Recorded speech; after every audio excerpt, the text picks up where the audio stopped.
Gravando, testando. Внимание, внимание, дамы и господа, вы слушаете ежедневный подкаст. Ежедневный подкаст. Você que tá ouvindo aí, é só uma introdução ao assunto, só uma introdução ao Daniel. Depois a gente explora mais ele, pergunta outras coisas. E vale lembrar que Todo Dia Podcast não é um podcast de debate, não é um podcast combativo. Eu trago o cara aqui, eu quero realmente ouvir e entender a perspectiva de mundo dele. Então, cara, deixa ele falar à vontade, e aí você que é o ouvinte que vai interpretar o que você acha certo e o que você acha que é errado. Essa é a perspectiva dele, e eu respeito, e eu quero realmente aprender com ele e ter ideias novas de mundo. Fala alguma coisa aí pra ver se tá... Teste. Beleza. Pode começar? Vamos lá.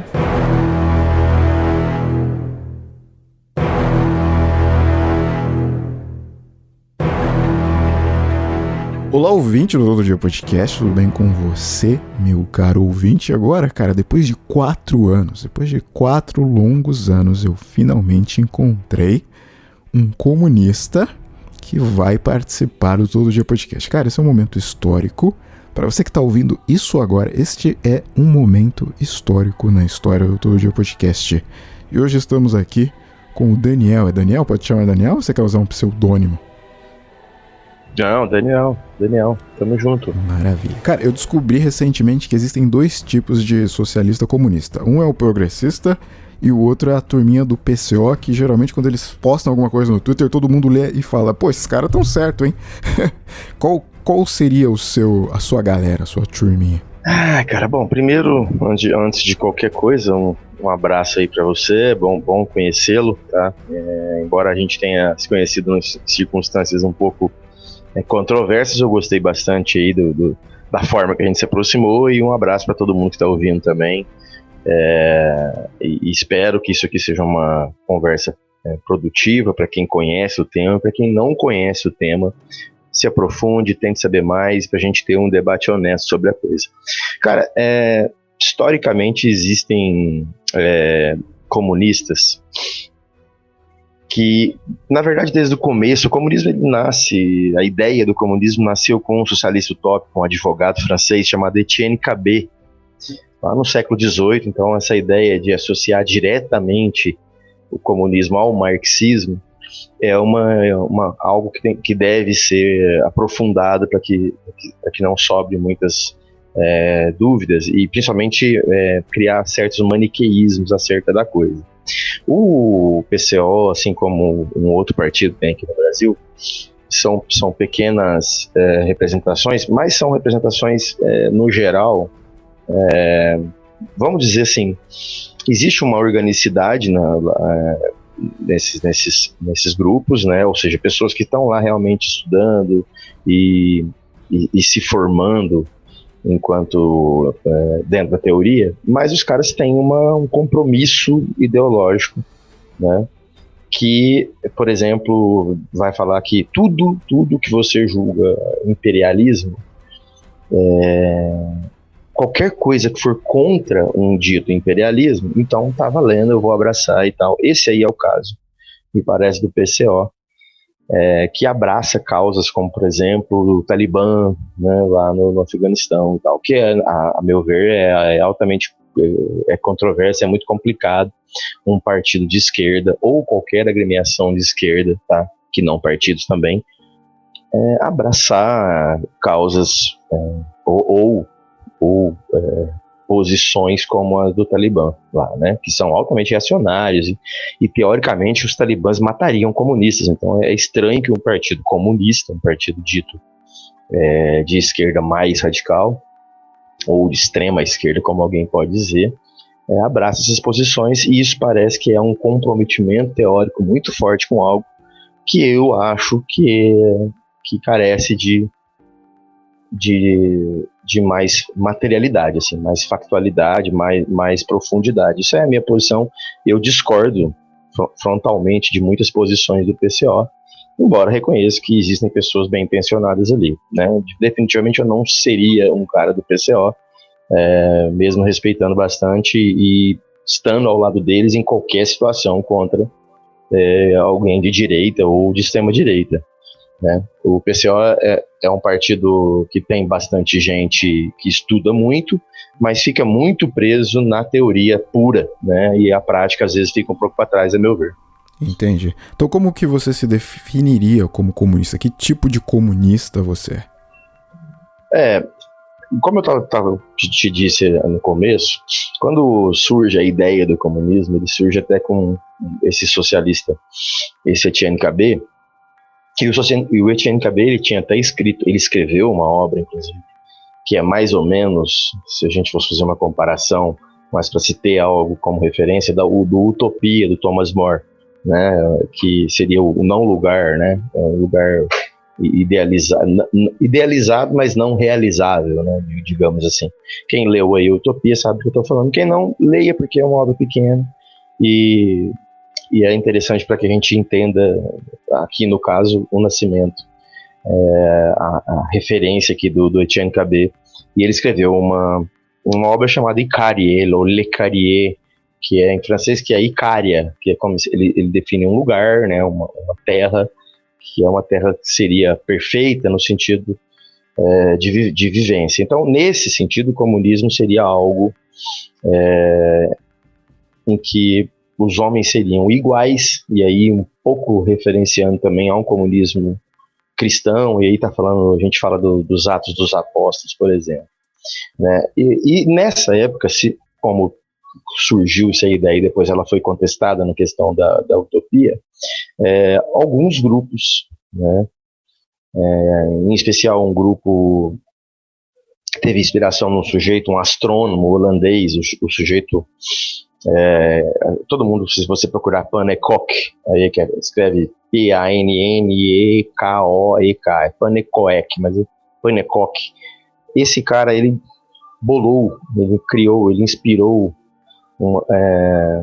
uma organização, tá? Que e a organização fica no sentido mais de agrupamento, tá? Não é que eles eram organizados como se fosse um partido, porque a ideia deles era justamente ser contra qualquer tipo de partidarismo comunista. Então você teria apenas conselhos, né? E esses conselhos não teriam uma organização hierárquica, né? Digamos, um chefe ou um secretário, né?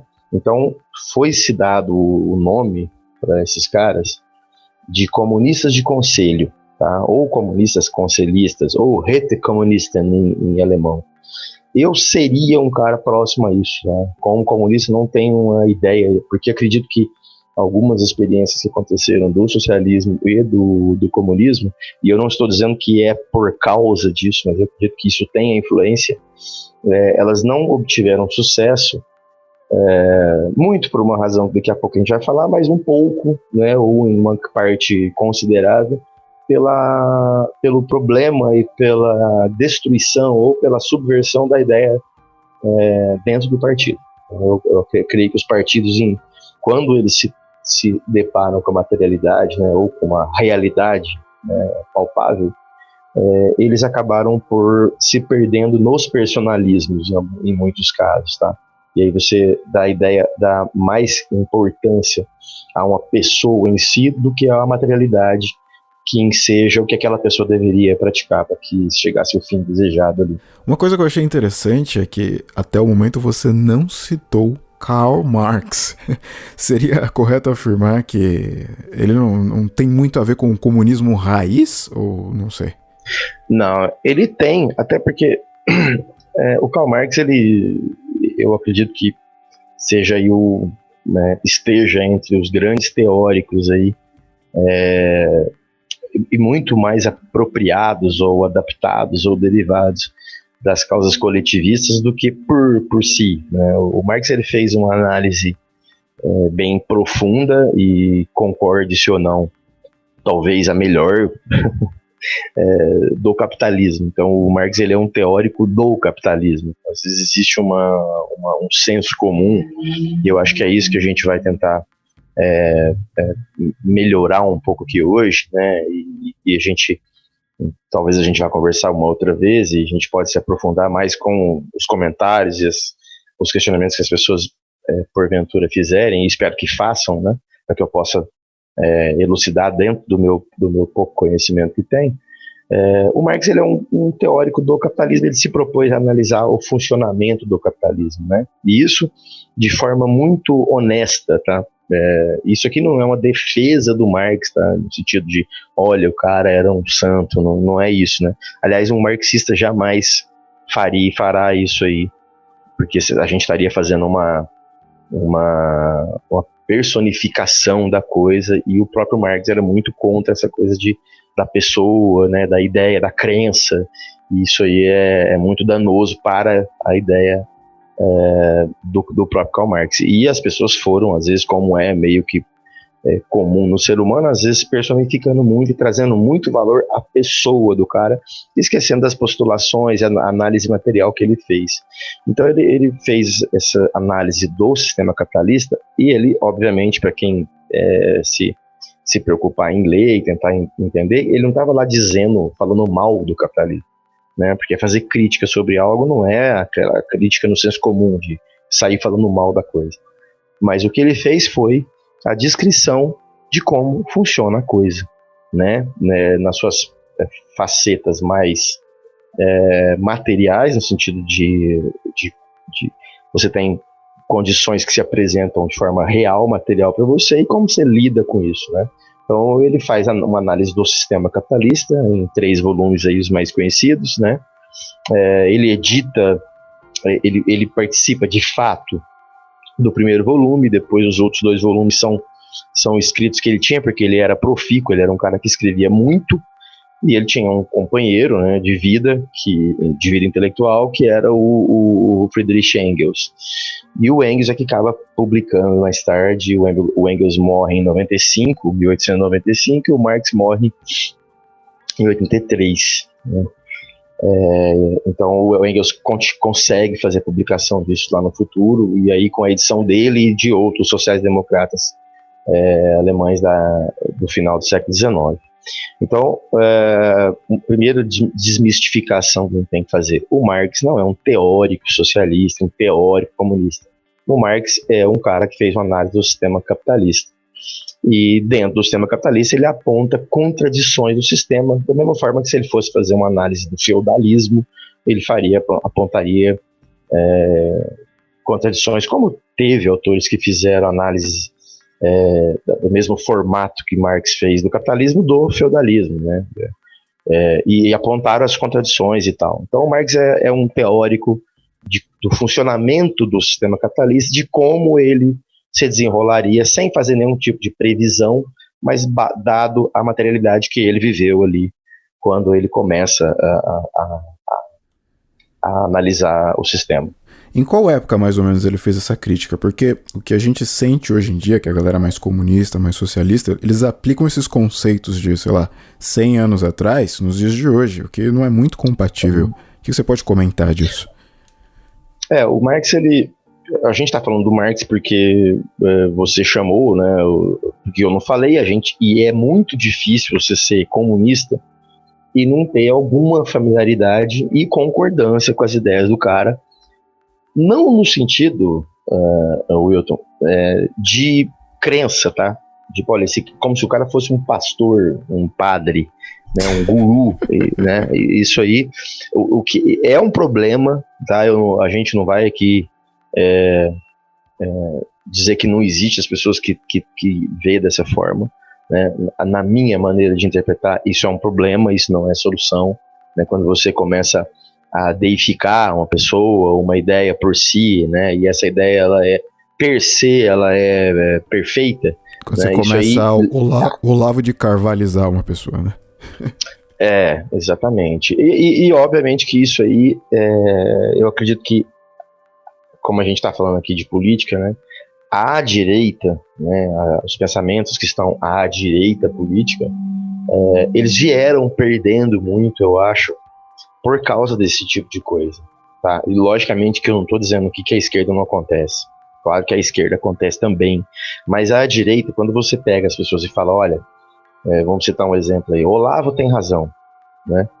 Fica aquele estigma de qualquer coisa que você questiona dentro dessa razão, não deve ser nem racionalizada, né? Você nem pensa sobre né? Não, o Olavo tem razão em ponto, né? O Olavo não pode errar, né? Eventualmente ele não pode ter tido lá um erro, né? E isso aí, tanto para o Olavo, quanto para o Marx, quanto para qualquer um, é danoso, né? Então eu acho que os postulados do Marx, no que se apresentam para a materialidade, são importantes no que tange a análise do capitalismo, né? E aí, é claro que se você vai falar, e você perguntou o período, né? O Marx, quando ele começa a vida dele, é um cara que começa muito cedo, né, nesse caminho da teoria, né? O Marx, ele nasce em 1818 e ali por 40 e pouco, né? Portanto ele com 20 e poucos anos, ele já tinha uma profundidade de pensamento baseado em estudo, né? Então o sujeito, até inclusive dizem que quando o Marx foi para a Inglaterra, que é onde ele morre, inclusive, o apelido dele, lá na biblioteca onde ele ficava, era fixture, né? Era móvel, né? Porque ele ficava o dia inteiro estudando mesmo as coisas, porque ele tinha interesse em entender. Então, um cara que precisou aprender vários idiomas para poder ler obras nos seus idiomas nativos e entender mais o espírito ali do que o cara quis dizer, para poder compreender o que ele estava querendo ser compreendido, para que ele pudesse escrever sobre e tal. Então, quando o Marx começa ali, no começo dos anos 40 do século XIX, o Marx tem um pensamento democrata radical, né? Ele não é um sujeito socialista ou qualquer coisa, ele ainda é um democrata radical, né? O que a gente poderia chamar hoje aí de muito mal, mas só para poder dar um rumo aí, uma referência, ele vai se radicalizando conforme ele vai analisando o tempo, né? Então, 1843, o mundo existem já as primeiras derivações do que acontece com o capitalismo, né? Tanto que em 1870 vai ter uma grande crise do capitalismo, 1848 a primavera dos povos, né? Então, enquanto análise material, quando eu falo material, é análise do que se tinha na realidade, tá? Para além do que se acredita, né? É igual, por exemplo, você falar hoje, não, o Brasil está bem. Você fala, não, na análise material não está bem, né? Porque a gente consegue pegar números e tal e especificar e ver a vida real das pessoas e ver que tem problemas no Brasil hoje. Então, a análise material é uma análise que esteja baseada, né, numa dita realidade que você consiga perceber. Então, quando o Marx começa a falar, em 1848, final de 47 para 48, ele escreve o Manifesto Comunista, junto com Engels, que seria um panfleto mesmo de um movimento. Então, ali não está dizendo especificamente tudo que o Marx fala sobre algo, né? Ele começa a analisar e ver que existe uma necessidade, e assim mesmo isso foi muito pouco alardeado, e o mundo conheceu muito pouco à época o manifesto, porque tinha a atenção do mundo estava para a primavera dos povos, né? Então ele faz ali uma análise de como estava aquele momento e como era a percepção da época da burguesia do que estava acontecendo com essas lutas emancipatórias dos povos. E aí vamos falar sobre o comunismo, né? Então e isso aí bem no comecinho, mas isso aí ele já está desenvolvendo teorias e analisando o capitalismo, e aí lá em 62, 63 é quando ele vai começar a publicação do primeiro volume do Capital, né? Então ele fica quase 20 anos estudando a coisa para poder fazer um volume. Então é claro que pode se criticar e pode se discordar por completo, mas é importante reconhecer que o cara quis fazer um trabalho sério, né? Não foi um trabalho de orelhada, não foi uma coisa simples, né? Foi muito complexo para se fazer o que depois viraram 3 volumes, né? E o que está hoje, aí, só para finalizar essa questão, para você fazer outra, qual que é a questão central para você disse aí, fazer um transporte, né, daquilo para hoje? É que o Marx existe uma proposição implícita, que é o seguinte: existe uma materialidade, essa realidade, tá? Eu vou tentar falar da forma mais fácil de se entender possível que eu puder. Existe uma realidade que você é palpável, é aferível, e essa própria realidade gera contradições, tá certo? Então você tem lá um sistema, por exemplo, capitalista, e dentro desse sistema capitalista, com todas as suas características, existem contradições. Então vamos pegar só para dar uma ideia. Contradição do capitalismo. O capitalismo, de alguma forma, levado no modelo que é dito, ele gera monopólio. Como assim, Daniel? Se você parar para pensar friamente, por que um empresário quer intensificar a sua produção e aumentar seus lucros? É para conseguir mais mercado. Você concorda com essa ideia? Concordo, e quando você fala isso, a primeira referência que vem na minha cabeça são as Big Techs de hoje em dia. Facebook, sei lá, Twitter, YouTube, Google. Essas grandes empresas detêm um monopólio hoje em dia, né? Exatamente. E se você pegar uma outra, você falou muito bem de todas essas aí que você falou, tá corretíssimo, né? São exemplos aí que qualquer um pode ver, mas a Amazon seria um grande exemplo também de que vai caminhar para um lado aí, cara, que é muito danoso no seguinte sentido. Não sei se aí você faz compras na Amazon, por exemplo, de livro, que é uma coisa realmente que você consegue comprar por preços assim muitíssimo baixos, né, na Amazon. E se você pegar o que isso enseja dentro de um mercado de editorial, como por exemplo, existem livros que a Amazon vende mais barato do que a própria editora, né, no termos da loja da editora, né? Isso aí, cara, é um dumping, cara, e isso faz com que vai chegar um momento que as editoras vão ser compradas pela Amazon. Porque a Amazon vai chegar uma hora que ela não vai conseguir vender produtos num preço maior para justificar a venda do preço do livro menor. Quem fez isso foi a Disney, que saiu comprando um bando de estúdio recentemente, né?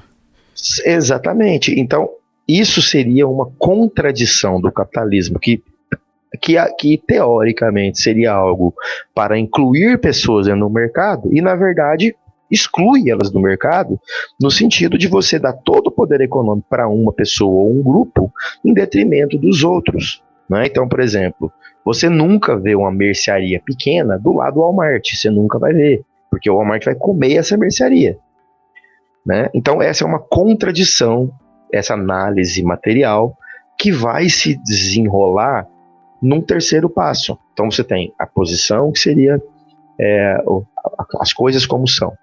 Você teria as suas contradições. E você um dia vai ter uma síntese, né, dessa tese, dessa antítese aí. Tá certo? Então esse modelo de dialética, esse modelo de passos que se dão, é o que a gente pode transferir do marxismo para hoje. Análises materialistas da coisa e como elas apresentam contradições e o que se derivará dessas contradições, né? Esse seria um bom transporte aí temporal do marxismo para hoje, cara. Entendi. Eu entendo, mas, por exemplo, se você parar para pensar, o Amazon também já foi uma empresa pequena, já foi uma empresa de fundo de quintal, o cara trabalhava lá no porão dos pais dele.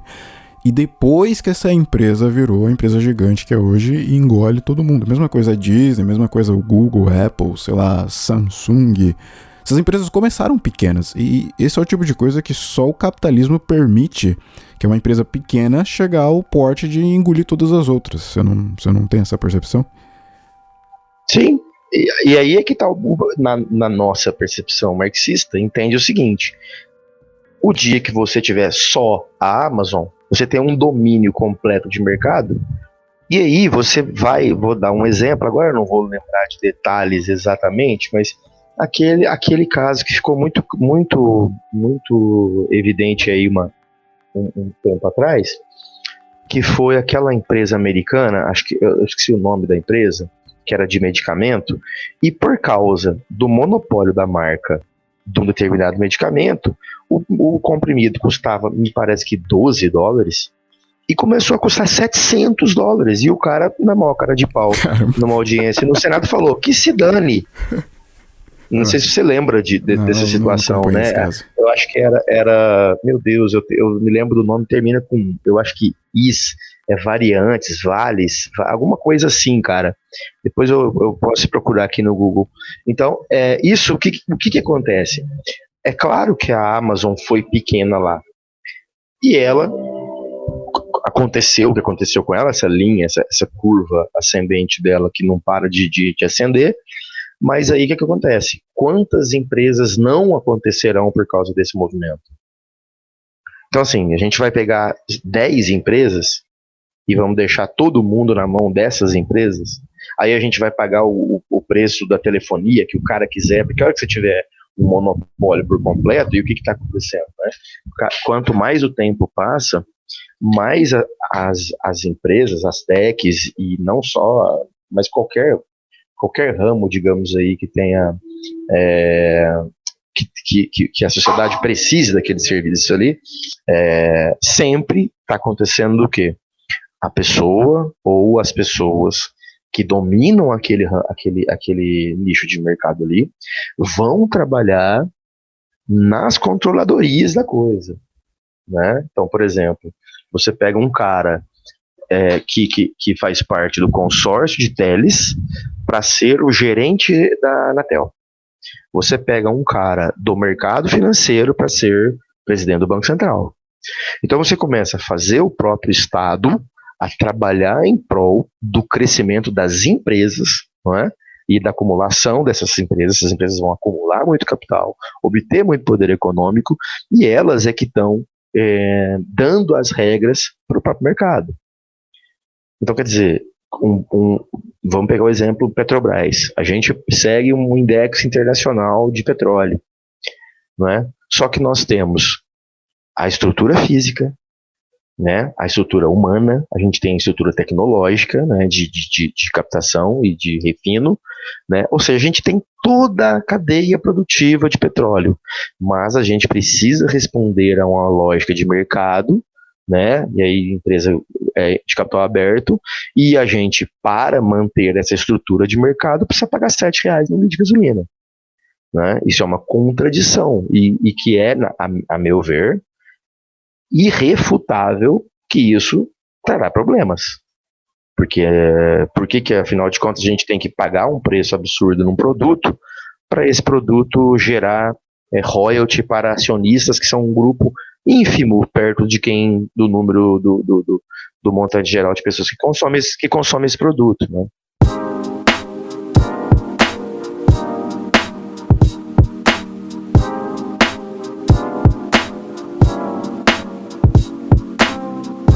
Vamos lá para a próxima pergunta. Cara, eu participei de uma live com o seu pessoal lá e a impressão que ficou é que pro comunista todo mundo é de direita. Se o cara não for comunista raiz e segue as mesmas pautas, o cara é de direita. E aí foi até um negócio que a galera achou engraçado, que um dos seus amigos lá falou que feminismo é de direita. Então eu queria que você explicasse pra gente como que é a sua perspectiva desse espectro político, como que funciona essa divisão de esquerda, direita, para um comunista, no caso. A questão é assim, qual que é o problema hoje que a gente tem no debate político no Brasil, seja um debate mais Fala senso mais comum pertinho ou do mais... microfone. Tá. É que tá ventando pra caramba aqui, eu não sei o que tá acontecendo. Então, esses debates mais profundos, igual eu falei pra você, e eu tenho esse perfil aqui mesmo, cara, eu prefiro falar baixo, mas fazer você pensar, né? Então, o que é a ideia? Não existe a esquerda, não existe a direita, existem várias esquerdas e várias direitas, né? Não existe o comunista, porque tem o comunista, como a gente já falou aqui, do partido, e tem o comunista que é apartidário, porque a ideia do comunismo per se, em si, não precisa do comunismo, que exista um partido. Se a gente pegar um Estado transicional, que é o socialismo, sim, você tem um Estado forte e um partido. Mas no comunismo, Wilton, não existe Estado e não existe partido. Oxente, é libertário Porque agora. aí... Mas é aí que tá o problema. A coisa fica tão superficial que a gente não consegue falar sobre coisas assim. Então essa oportunidade aqui é muito boa. Então vamos lá. Quando alguém fala assim, olha, o feminismo é de direita ou é de esquerda, a gente espera que seja analisado o contexto que esteja sendo falado. Então veja, o feminismo, ele tem inicialmente um nascimento, tá? Mas nascimento aí só pra gente ter um referencial de tempo, tá? Não é bem nascimento, que em história é muito complicado a gente falar isso aconteceu tal hora, né? Na própria Revolução Francesa. Porque você sabe que a Revolução Francesa acontece dentro de um contexto que, se a gente não analisar todo ele devagar, vendo as suas nuances, vendo o que eram os três estados, né? O que era dita, entre aspas, aí o jacobino, que seria o de esquerda lá na Revolução Francesa, né? Era o que a gente chamaria hoje daquele liberal, né? Aquele liberal que seria, embora existiam na história antes da Revolução Francesa gente que sim estaria muito mais à esquerda de fato, como no absolutismo inglês, tá, entre séculos 16 e 17, você tinha grupos, aqui eu tô falando isso aqui só pra gente pontuar, tá, Wilton, só pra ficar bem explicado, tá? Sem problema. Lá entre, vamos colocar aí, após 1500 até 1700, tá? 16, 17, começo do 18, tinham grupos ali, tinha um grupo chamado Levelers na Inglaterra, né? Niveladores, né? Que é o que a gente poderia chamar de esquerdistas hoje, né? Eles eram mais esquerdistas do que os caras da Revolução Francesa, né? Que vai acontecer só lá em 1789. E junto com os Levelers tinha um outro grupo chamado Diggers. Esses caras eram mais ainda. Esses caras seriam os comunistas, digamos assim, tá? A Revolução Francesa é à esquerda, mas é algo mais liberal no sentido de o que o povo queria. Era meio você fazer parte do processo. Você deixaria de ter, obviamente, uma monarquia e começaria a ter uma república. Então, a ideia da república, certo? Então, essa ideia aí da Revolução Francesa é que fala, olha, como é liberal e depois já existe uma radicalização, né? E aí, vamos fazer um pulo histórico aí. Direito civil dos Estados Unidos é década de 60, começa a pulular muitas ideias de emancipação popular, né? Então, entre ali começo do século XX até anos 60, a gente tem um outro renascimento de um feminismo.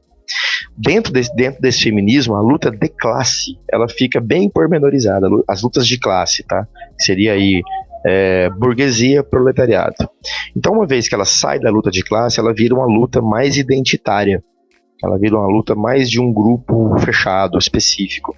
E quando você pega grupos individuais, quando você fala de poder para o indivíduo, você está falando de coisas mais à direita, mais ao liberalismo, que aí se torna algo de direita, mais por você ir vendo as posições políticas que começam a ser tomadas no final do século XIX e no começo do século XX, que o indivíduo começa a ter mais importância. O indivíduo tendo mais importância tende-se a jogar, digamos, esse movimento, seja qual for, à direita. Então,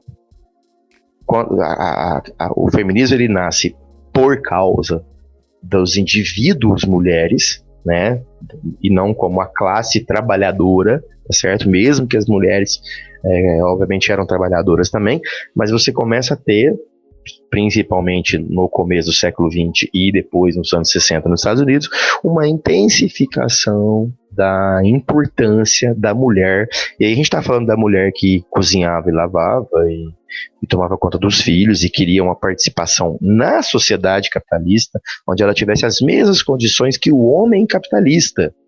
Entende que não tem uma coisa a ver com esquerda nessa hora, tem a ver com as mulheres, e aí pode ser esquerda, direita, o que for, as mulheres terem um lugar na sociedade que elas não tinham por causa de uma sociedade onde prevalecia o homem, o macho, tá certo? Então é por isso que se diz o seguinte: a esquerda abraça as causas identitárias porque elas são largadas ao léu pelo liberalismo ou apropriadas pelo liberalismo com fins de capital, com fins de cooptação, tá certo? Mas é claro que existem feminismos de direita e claro que existem feminismos de esquerda.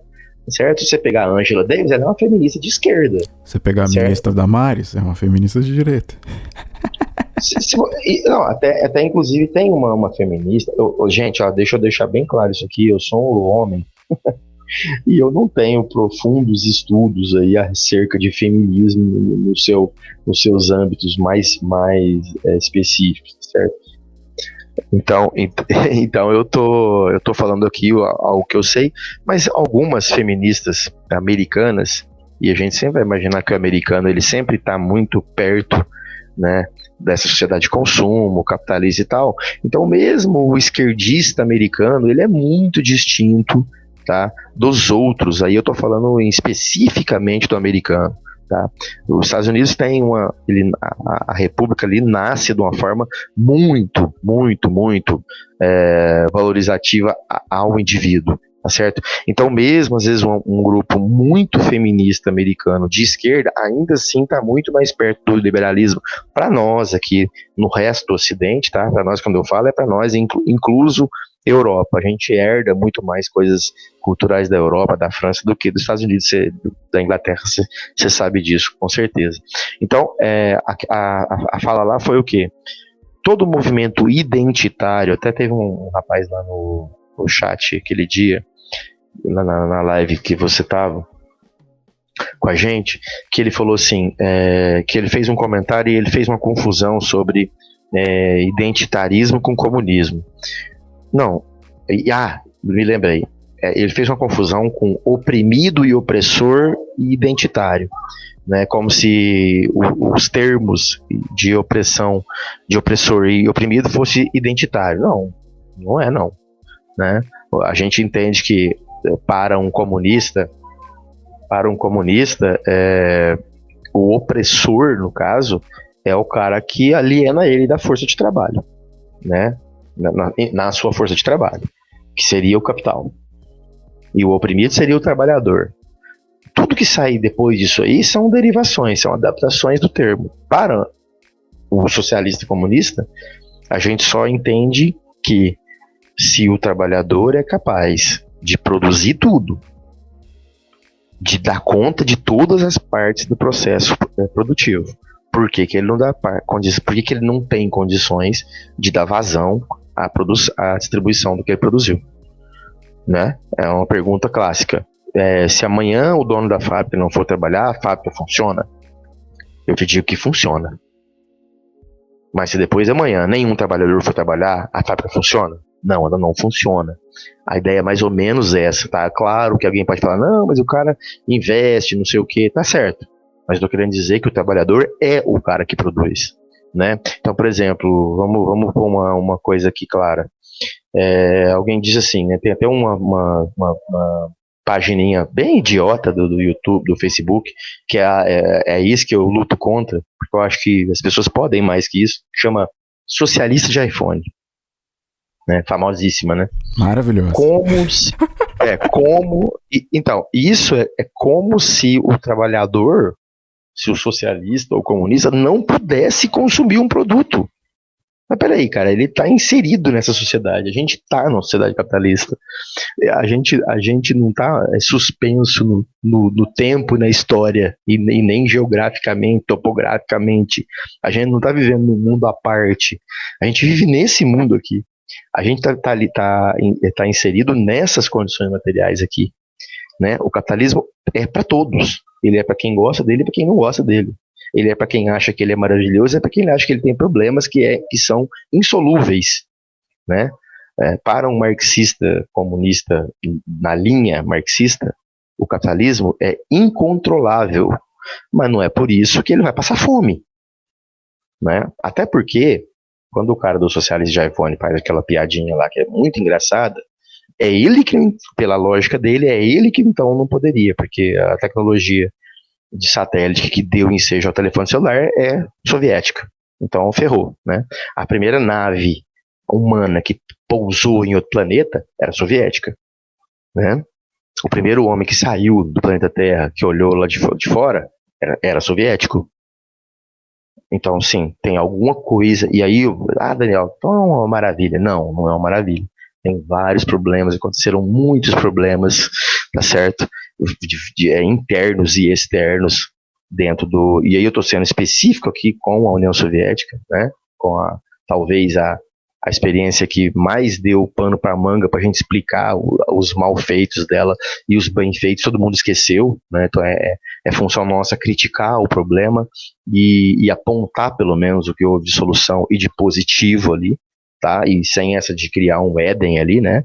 Uma ideia edênica de que era tudo perfeito. Não, nunca é perfeito. A gente está inserido num mundo material que é impossível de se alcançar a perfeição em alguma coisa, né, na nossa humilde percepção.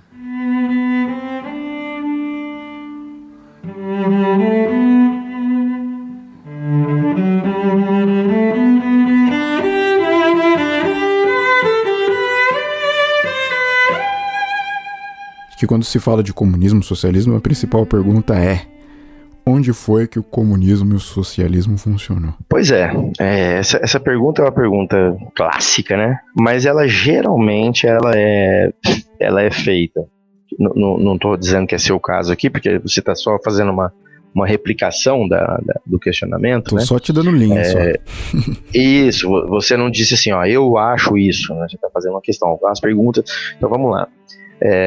Depois no fim eu vou fazer uma pergunta, né? Mas para deixar aí só retórica mesmo. O que aconteceu, cara?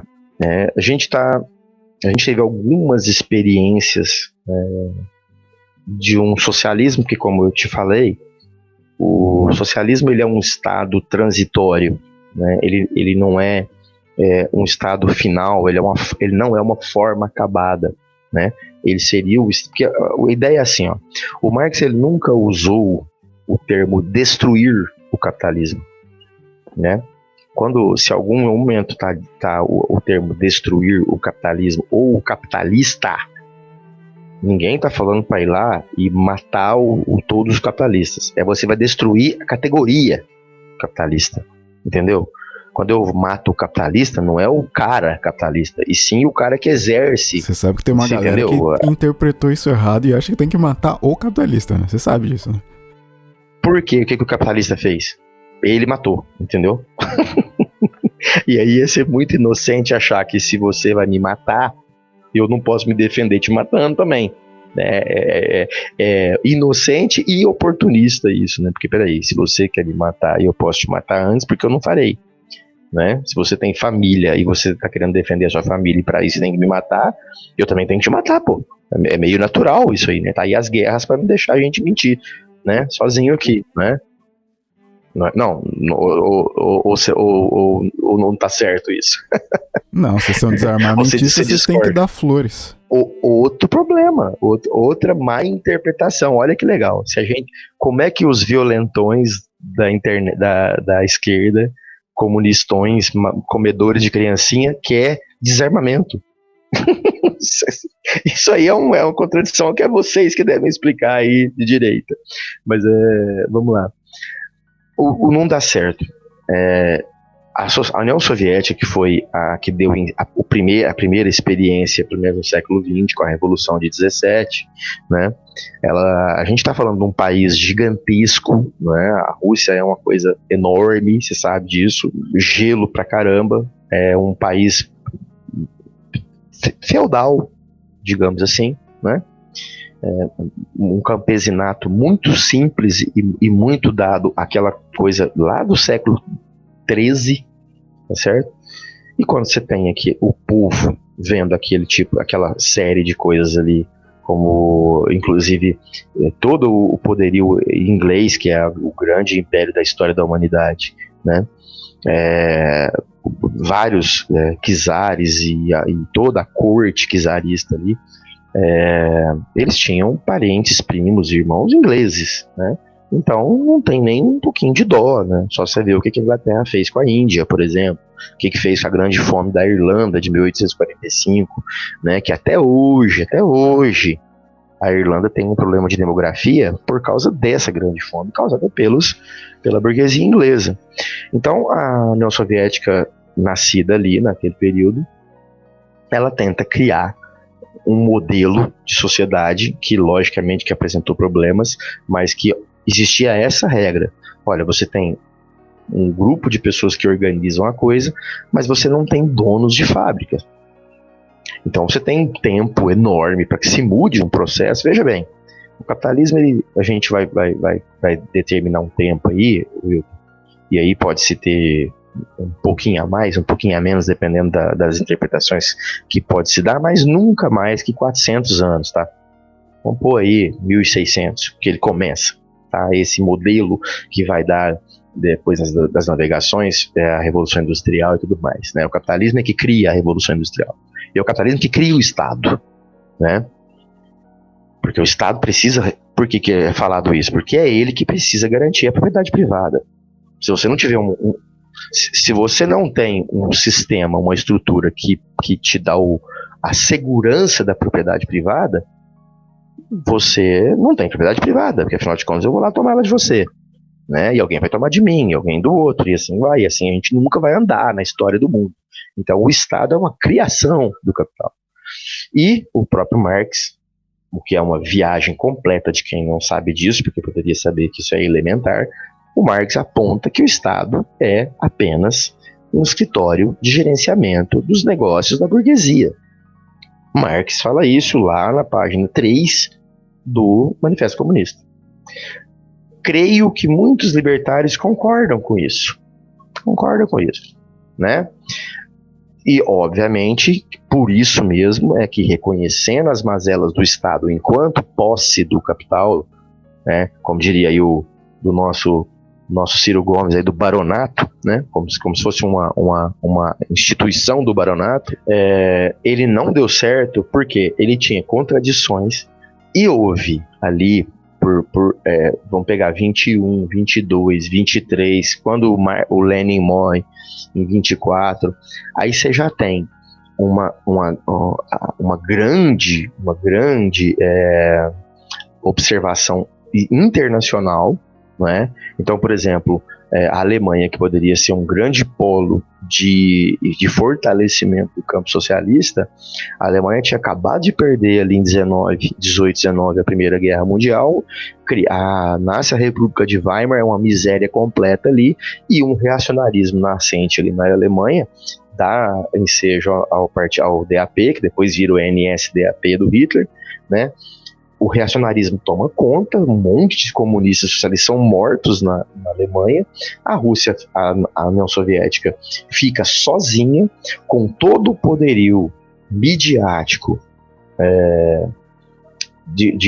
por exemplo, um grande número de ucranianos que fogem e vão para os Estados Unidos, começa a se plantar na imprensa internacional toda uma série de notícias a respeito do que acontecia lá, que são inverdades depois abertas pelo próprio governo russo hoje, que é um governo que, convenhamos, que não tem nada de comunista, né? O Putin é um capitalista maluco, né? Exagerado até, né? Só que é conservador e umas coisas bem malucas mesmo. Macho alfa. Então, assim, um super macho, né, cara? Então, assim, não deu certo por contradições que tem mesmo, como todo sistema tem, até o próprio capitalismo tem várias, e sabotagem atrás de sabotagem internacional, cara. Muitas mesmo, eu tô falando de muitos embargos econômicos, e mesmo assim, cara, eu te apelo para você fazer essa reflexão. e vocês aí que ouvirem depois essa nossa conversa, isso aqui não é um proselitismo apaixonado, gente. Isso aqui é materialidade. Eu convido vocês a fazerem buscas, procurarem e lerem a respeito. Esse negócio, com todos os problemas que tiveram, tá? Burocracia, um certo personalismo do Stalin, muita contra-informação e muita espionagem, muito jogo contra das potências europeias, Inglaterra, França, Estados Unidos, especial depois da Segunda Guerra Mundial. Mesmo com isso tudo, esses caras desenvolveram uma indústria lá dentro, desenvolveram tecnologias, foram para fora do planeta Terra, conseguiram de alguma forma emancipar seu país e viveram 70 anos de história, cara.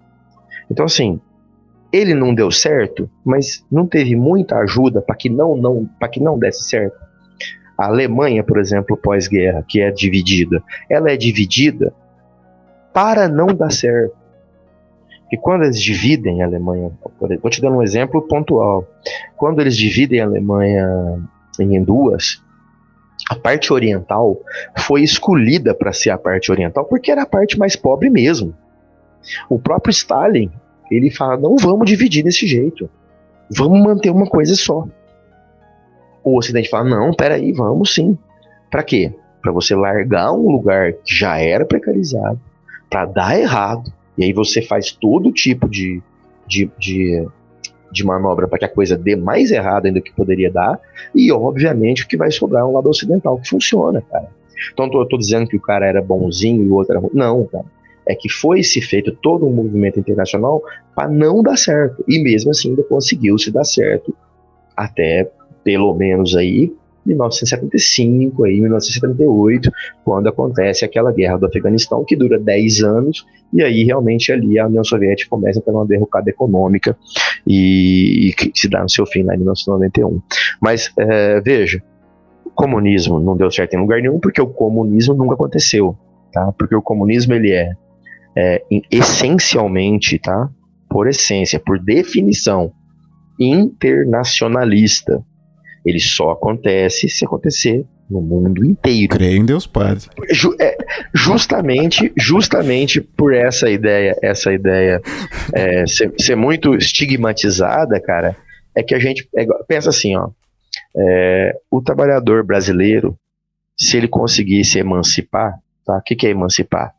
É ter uma política, por exemplo, dele ser dono da empresa. Então vamos imaginar lá que você tem lá a Petrobras e você não tem acionistas na Petrobras, que todas as pessoas que trabalham na Petrobras são donas da Petrobras, tá? E que você tenha, obviamente, né, outra questão terrível aí da percepção da galera, todo mundo ganha igual, né? Todo mundo ganha igual, quer dizer, o cara que se esforça muito ganha muito, e o cara que se esforça pouco ganha muito. Então não, isso não é assim, né? Se você tem um engenheiro dentro de um setor e tiver mais 10 engenheiros, os 11 engenheiros ganham o mesmo valor. Ah, mas o chefe do engenheiro ganha mais. Não, o chefe não ganha mais. O chefe não ganha mais, porque você tem chefe no sentido só organizacional. Entende? Então, eu e você fazemos a mesma coisa, mas você determina o que acontece no setor, porque você tem um preparo melhor que eu. Então não tem essa de a gente ganhar igual. A gente ganha igual, a gente faz uma vez que a gente faz a mesma função. E assim mesmo, isso não aconteceu porque não teve tempo de ser organizado. Então não tem essa de falar, olha, o meu carro é dividido, o comunista vai tomar sua casa, o comunista vai tomar seu carro. Cara, é propriedade privada dos meios de produção, velho. Um carro não é um meio de produção, uma casa não é um meio de produção, uma bodeguinha não é um meio de produção, uma hortinha não é um meio de produção. Agora, uma fábrica que tem 5 mil caras para produzir carro e o cara ganhar 5 mil reais, sendo que ele rende 200 mil reais pro cara, isso aí é um meio de produção que pode ser expropriado e que o trabalhador pode ser dono dele. É essa a ideia simplória da coisa. É isso que é coletivismo. É isso que é socialismo e comunismo. É só a gente determinar os fins da produção. Não é tomar nada de ninguém, não é matar quem é cristão, não é ser contra a religião. Tanto que o próprio Lenin, ele falava a respeito da individualidade da religião. Você pode ter religião no seu âmbito pessoal. O que você não pode é falar que a sua religião determina os meus rumos. Que é o que a gente está vendo hoje aqui no capitalismo, no mundo capitalista é 99% capitalista. Tá certo? Então, esses estigmas aí, cara, é que eu acho que sejam contra o socialismo e o comunismo, não tem problema, mas sejam contra, sabendo, honestamente, sem fantasma, sem espantalho, sem mentira, porque a gente também sabe que o capitalismo, existe gente no capitalismo que eu acho que mesmo que inocentemente acreditam numa organicidade do sistema que funciona para as pessoas, né? Agora, tem coisas que devem ser explicadas, né? Por que quase 1 bilhão de pessoas passa fome no mundo, né? Num mundo que é 97, 98, 99% capitalista, né? Ao ponto que alguém faça assim uma pergunta: por que o cubano foge para os Estados Unidos? Por que o americano não foge para Cuba? E eu pergunto: por que o mexicano foge para os Estados Unidos? Por que o haitiano foge para os Estados Unidos? Por que o palestino ou o israelense ou quem nasce vai para os Estados Unidos? Todos são capitalistas também, né? Então não quer dizer que o cara foge, o cubano foge é por causa do sistema. Ou o mexicano foge. Ué, porque o cara vê acredita que existe um horizonte melhor para ele ali. E tudo bem, né? Mas essa falácia mas o cubano foge para os Estados Unidos. Beleza, cara, tranquilo. Mas o mexicano também foge, e aí? O que a gente faz? E eu sou brasileiro, fugi pro Japão, e aí? Mas... Exatamente. Você tá num país capitalista, não é? E foi para outro capitalista, não é isso? Mas puxando essa sua fala o comunismo não deu certo porque ele não foi aplicado no mundo todo. Ele foi uma coisa fragmentada. Mas puxando disso... Mas o comunismo mesmo, ele não aconteceu. Por que é que eu tô falando? Pelo que você disse, ele aconteceria se ele fosse generalizado, certo? Não, mas ele não aconteceu em lugar nenhum, porque, veja bem, escuta, se a gente fosse citar o maior exemplo, a gente está falando de União Soviética. Na União Soviética, até quando ela acabou, ainda existia uma estrutura vertical de poder. Você tinha um partido, você tinha um secretário, você entendeu? Você tinha uma estrutura socialista que ainda tem Estado pra caralho. Então, se você não tem Estado, se ele é totalmente horizontalzão, aí você não tem comunismo. Essa estrutura não aconteceu no mundo. Não aconteceu. Se você pegar qualquer experiência, qualquer uma, da mais sangrenta a mais light, digamos assim, todas elas tiveram o quê? Um partido, um líder, uma estrutura totalmente, bastante verticalizada, não é? Você consegue falar lá, o fulano de tal, aí você tem aquele cara ali que seria um líder. Então, esse processo já denomina que aquilo ainda é um estado transicional. Ele ainda não estava pronto, a sociedade não se desenvolveu a ponto de você desaparecer com o Estado por completo, e as pessoas serem mentalmente, psicologicamente, enfim, e também de toda forma, né, emancipadas a ponto de falar: não, eu vou tocar meu setor na fábrica porque é nosso, é do Estado, é público, do nosso interesse que isso aqui funcione. Então uma fábrica é do interesse do cara que trabalha lá no setor mais simples até o cara que trabalha no setor mais complexo, que funcione a fábrica para que todos se deem bem. Né? Então você não precisa ter um dono, não precisa ter um presidente, você não precisa ter nada no país, porque você tem uma emancipação da pessoa, do ser humano, do novo homem, num nível tão elevado, cara, que você não tem que ter hierarquia mais. Isso não aconteceu porque nós somos seres humanos, cara. Entende? Então, basicamente, o comunismo não é uma estrutura política, é um estado mental? Seria isso? O comunismo, ele e até podemos aqui falar sem problema nenhum, que eu tô falando, aqui quem tá falando é o Daniel, então eu não tô falando em nome de nenhum uma frente de pensamento. Tá, sim. Não, eu tô falando, isso é uma percepção minha, isso é uma percepção, isso eu não sei o que os outros comunistas pensam exatamente. Eu acho que a nossa obra, entre aspas, de falar, de teorizar junto aqui, ela é pro futuro, ela não é para agora. Porque o ser humano, ele não se desenvolveu ainda desse jeito, entendeu, cara? Então, assim, pra mim, a gente conseguiu chegar no socialismo. E dele a gente não conseguiu passar. Talvez se a gente conseguisse uma experiência que fosse humanamente, e aqui mais um apelo, o próprio Lenin, que eu acho que é o cara que mais fez uma leitura mais bem feita, digamos, do marxismo, ele falou, se você não chegar no comunismo por formas, por meios democráticos, você vai chegar num lugar muito ruim, né? Mas a gente vive no mundo, então a materialidade às vezes ela é dada de forma que não aconteça o que você quer, né? Então o que eu estou dizendo aqui é que a ideia comunista, a teoria, para que chegue na prática, né, a prática e teoria juntos, funcionando em ação, que é o que Marx chamava de praxis, ela não chegou no seu ápice, né? Tiveram pensamentos, homens que interpretaram bem as materialidades, aplicaram ideias que eram ideias, mas que se encaixaram dentro da materialidade, mas a gente não conseguiu se emancipar nesse nível, né? O que a gente hoje tem é, por exemplo, você tem uma profissão, né? Então você faz alguma coisa, você produz algo, e esse produto ele gera um valor, né? Ele gera um valor para quem você trabalha, um valor para você, e assim a sociedade tem um valor recebido ali. Mas a gente está vivendo uma sociedade hoje que o dinheiro está gerando dinheiro, cara. Isso é uma coisa que vai dar muito problema no futuro, porque não vai ter para todo mundo. Todo mundo especulando na bolsa, a bolsa não paga. Não paga. É impossível você investir na mesma empresa que eu e 7 bilhões investir nela e ela dá lucro pra gente, cara.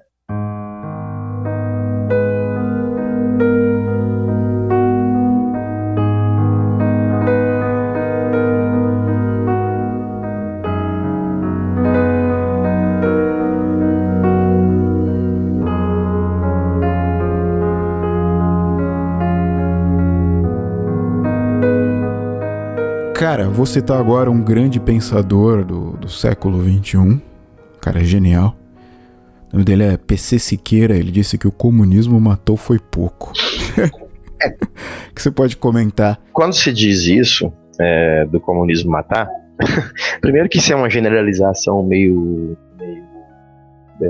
perigosa de fazer, até porque, igual eu falo, né, às vezes quem tá ouvindo pega muito a frase por si só. O matou foi pouco.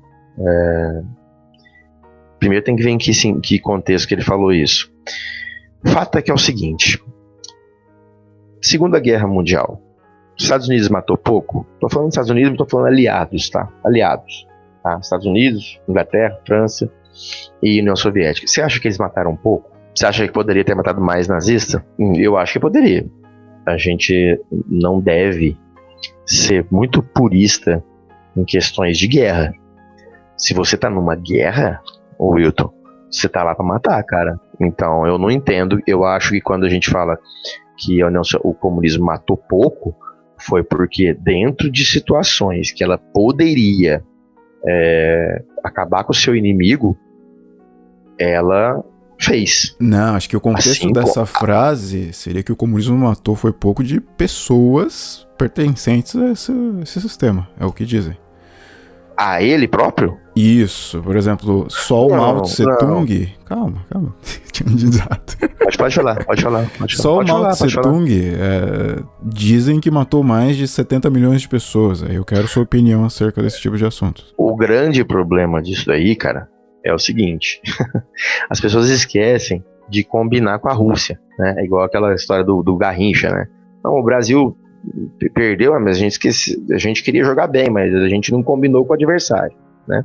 Então, quando a gente não tem como combinar com o adversário é quem está no nosso rumo, tá certo? Então, primeira coisa, a Revolução Cultural Chinesa, ela acontece num contexto de pobreza para caralho, e detalhe, a China tinha uma fração reacionária muito grande dentro dela, historicamente, né? A China é um país que sempre teve essa questão muito disciplinada enquanto obediente a uma ideia. Então, seja qual for a ideia que um chinês abraça, seja qual for ele, tá?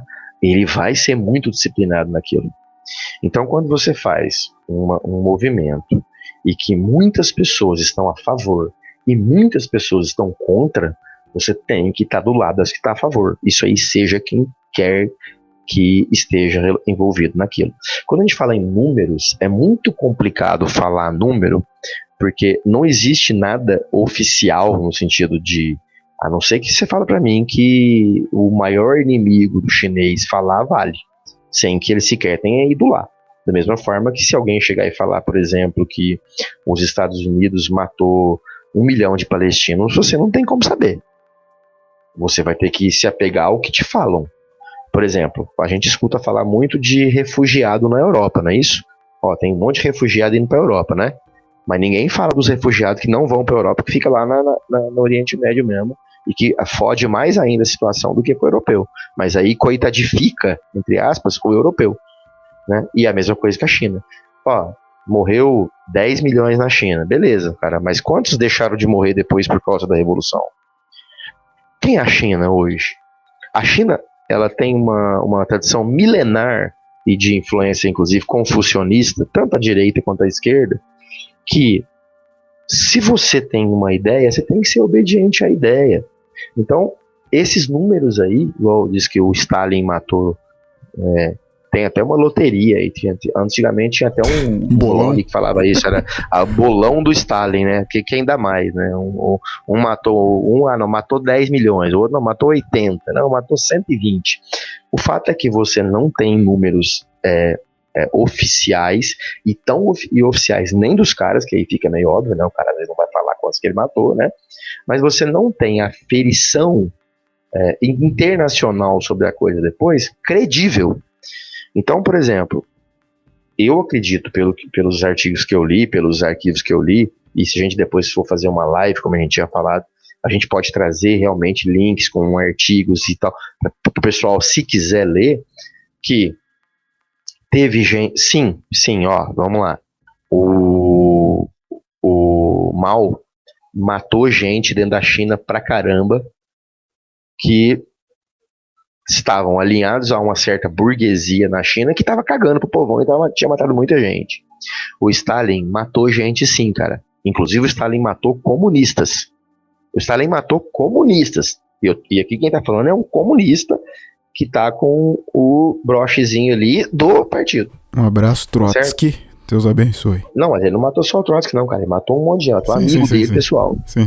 Entendeu? Então, assim, agora, eu vou sempre apelar para aquela situação lá. Olha, eu tô numa guerra e essa guerra tá em condições iguais, tá bom?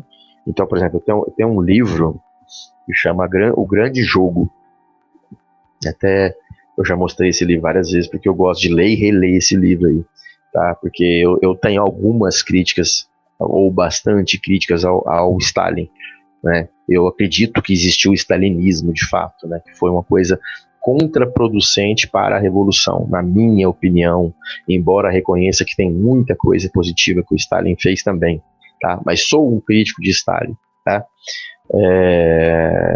O Stalin perseguiu, por exemplo, ele não perseguiu os judeus pela questão judaica em si, tá? Mas ele não se furtou em fazer diferenciações e proteger os judeus, por exemplo, né? Uma vez que você tinha aquela questão pululante ali do nazismo depois de 33, né, em especial.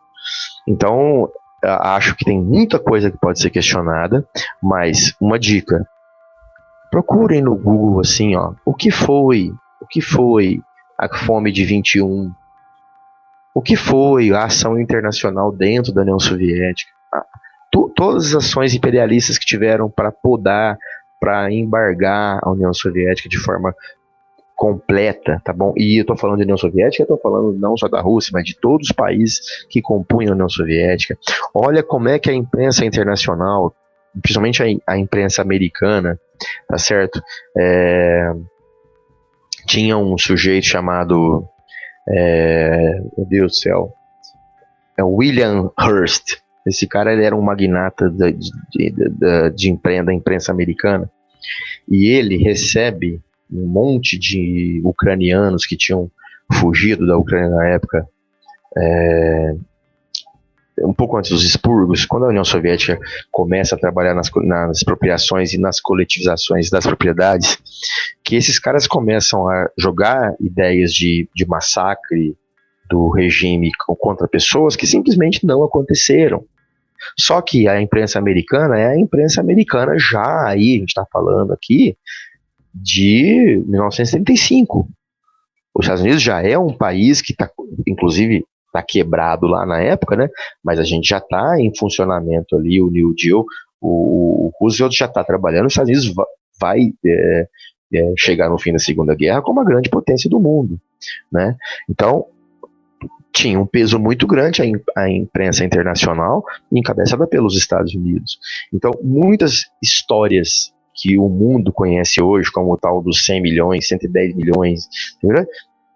Se você falar, tá bom, me traz uma fonte disso aí, ninguém consegue trazer. E aí você vai falar, Daniel, mas você tem fonte? Eu tenho fonte do governo russo hoje. Tá certo? Então, assim, acho que as pessoas podem ter mais boa vontade não em aderir à ideia, mas em entender a ideia. Por que aquilo aconteceu? Qual o sentido? O que você faria? O que aconteceria numa guerra onde você tivesse que tomar uma posição para matar 100 mil pessoas, né? E as 100 mil pessoas morrendo, você economizaria 2 milhões de mortes depois. O que você faria? Eu não estou dizendo o que eu faria, tá? Eu estou falando o que você faria. Então é isso que eu estou falando, para a gente ter um pouco mais de honestidade na hora de fazer julgamento moral, porque julgamento moral é um problema sério de se fazer. Ele está geralmente guiado por uma base ideológica que pode deixar a gente ficar desonesto no fim da análise aí, né?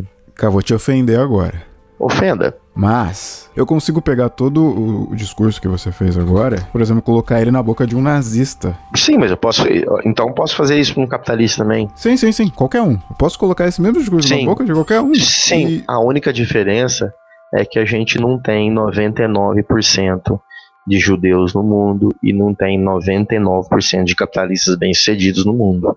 Mas a gente tem 99% de trabalhadores no mundo.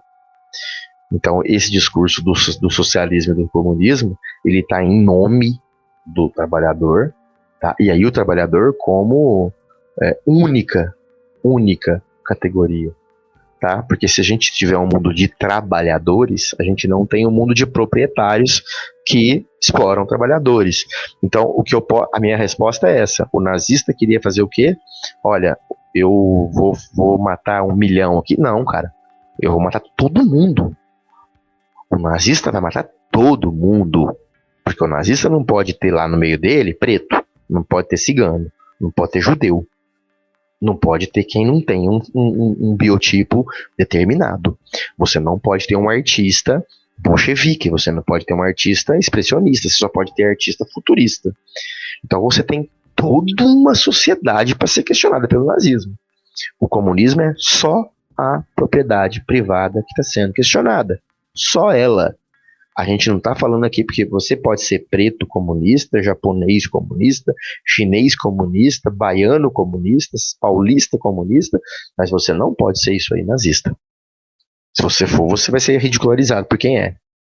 E quem é, às vezes, também é tão ridículo quanto o outro que ele está chamando de ridículo. Não é? Então, o meu ponto é esse, cara. Você poderia colocar lá pro nazista. Só que o nazista está em que base ideológica? Ele está incluindo quem na luta dele? Ele está incluindo só, segundo o Hitler, lá no Mein Kampf, só o nazista. O comunista está incluindo qualquer um que achar que o cara ter 200 bilhões de dólares de fortuna pessoal enquanto tem 100 mil pessoas morrendo de fome no estado dele, isso é injusto. Então, aí, esse tipo de juízo de valor é que a gente tem que ver o que a gente quer. Tá? Vamos colocar em pé de igualdade mesmo? Se você quiser colocar, fica à vontade. Eu não coloco. Maravilha. Dá até vontade de virar comunista. Não, tô brincando. Aí, tá vendo? Lembra dessa frase? Sua figura. Lógico que eu lembro. Cara, eu tô ficando sem tempo já que eu preciso... tenho outra aula agora, 3 horas da tarde. Você tá num fuso totalmente diferente, né? Tem muito assunto ainda, então vamos só deixar essa como a primeira parte, e depois a gente grava uma outra parte, pode ser? Claro, meu amigo, claro. Tem muito assunto. Mas uma última pergunta, um negócio que a gente conversou naquela live lá, e eu achei muito interessante, é que a galera de direita hoje ensina muito pra gente que o comunismo tá impregnado em tudo na sociedade, na faculdade, no entretenimento, na política, nas redes sociais. E você me trouxe uma perspectiva dizendo que não, isso não é verdade. Queria que você comentasse um pouco sobre isso. E, inclusive, até um dos meus ouvintes fez um argumento interessante, porque a gente estava debatendo sobre as faculdades serem totalmente comunista, socialista. Aí um ouvinte meu falou, cara, experimenta colocar uma camiseta do Bolsonaro e ir no meio da Universidade Federal lá para ver o que acontece com você. Isso prova que o comunismo e o socialismo está impregnado nas universidades. Então, quero que você comentasse sobre isso, do comunismo ter seus tentáculos em tudo que existe hoje. Bom, é só você ver o seguinte, cara. Se existe uma doutrinação nas escolas, vou passar primeiro pela escola e depois eu chego na universidade. Se existe uma doutrinação nas escolas, essa doutrinação ela tem que estar permeada de outras coisas, como por exemplo um poder de percepção, né? Para você doutrinar alguém, você tem que ter duas premissas, digamos.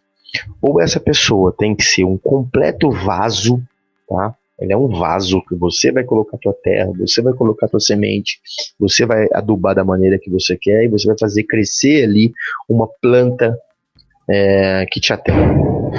Ou esse estilo de canhão aí é o Stalin? Tá chegando? O que é isso? É o Homem de Aço. Tá. Eu te falei, cara, tá ventando pra caramba aqui, tá nos trovões aqui. Tá.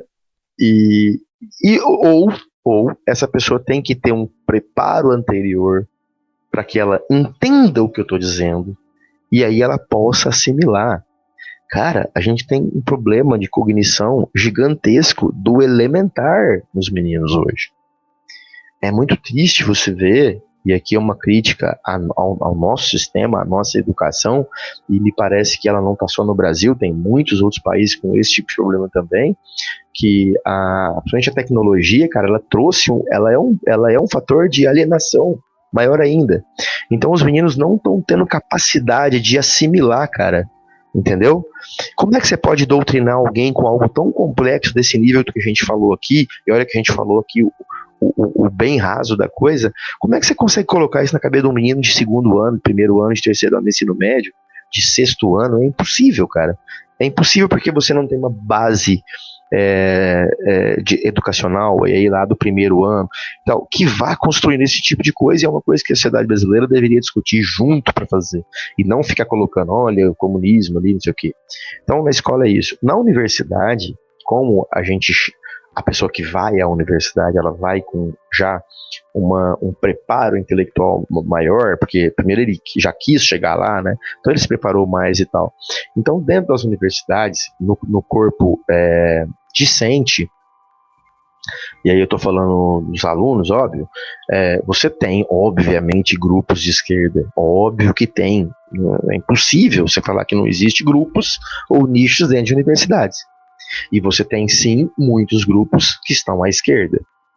Mas você tem também muitos grupos de meninos que estão à direita. Se você for num curso, por exemplo, numa faculdade pública do Brasil, tá? E eu estou falando aqui, vou citar o meu estado aqui como exemplo, o estado de São Paulo.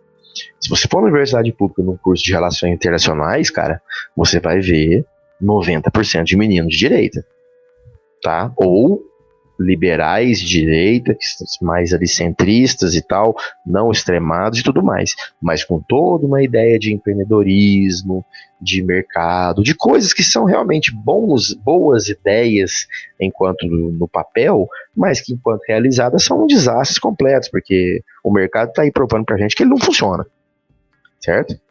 Né? O que eu tô falando é porque você vê empresas quebrando e o Estado não ajudar os outros, né? Se o capitalismo fosse tão bom, não precisaria tanto do Estado quando precisa.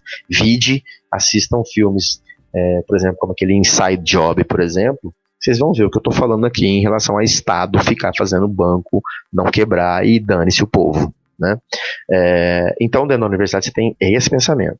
Se você vai num curso de direito na universidade pública, é altamente rachado. Agora, se você vai num curso de serviço social, você vai ter uma parte de pessoas bem à esquerda. Se você for num curso de história, você vai pegar um meia meia ali com alguma preponderância de esquerda. Se você for num curso de ciências sociais, alguma preponderância de esquerda. Agora, o corpo acadêmico, esse, hoje, tende muito mais ao liberalismo. Tanto que eu até te falei, se você tentar fazer uma iniciação e você for querer fazer um trabalho, defender teses acerca de marxismo, você não acha professores que façam orientação para você. É muito difícil você achar alguém que faça.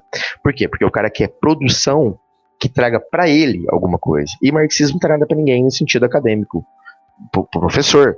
Mas isso por quê? Porque ele é liberal. Então não é que o marxismo não traz, é porque para ele não traz. Para aquele professor que vai usar da sua produção, da sua pesquisa. Liberalismo então, e progressismo é a mesma coisa? Ou não? Não. Existem liberais progressistas e existem liberais conservadores. Tá. Né? Dentro do progressismo você tem uma porção de coisas, inclusive a direita, certo?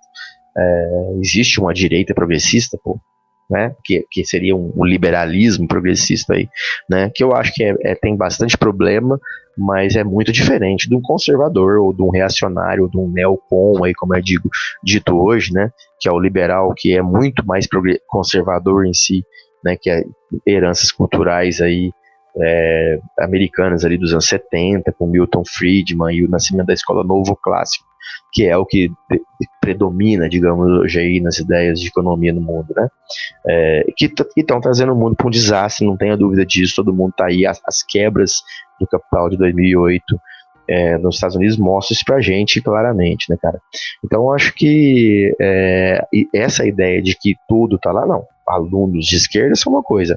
Agora, o corpo acadêmico, cara, olha o tanto de reitor que o Bolsonaro indicou, cara, para as federais. Olha o tanto, velho. Tá certo? Gente dele. E assim, acabou. E o reitor, e não nos enganemos. Make no mistakes. Um monte de diretores e coordenadores de escola no estado de São Paulo são, quando muito, doristas, PSDBistas, que não tem nada a ver com esquerda, tá certo? Social-democrata. Então, social-democratas de direita, né? Social-democrata que a gente pode falar na próxima conversa, a ideia do conceito social-democracia, o que era, o que se tornou. Que é um bom papo, interessante para as pessoas também terem uma visão mais profunda do que é social-democracia, do que foi e do que se tornou social-democracia, tá? Então é isso que é a ideia, tá? Eu acho que o corpo acadêmico hoje não é mais isso, ele está muito tendido, tanto que eu vou dar só um exemplo, tudo bem que é anedótico, mas só para você entender. Aqui na minha cidade tem uma universidade pública, que é uma boa universidade, né, a Unesp, que foi inclusive onde eu estudei, né? Que o professor mais, digamos, o maior intelectual produzido pela Unesp de Franca é um professor neoliberal da boca dele. Ele falou, eu sou o neoliberal. Um cara na universidade pública que investiu na carreira dele, o Estado investiu na carreira dele, e ele é neoliberal, tá certo? Dentre vários outros que eu tive o prazer de ser aluno dos caras, de ser amigo dos caras, que são liberais assumidos e sem problema nenhum também.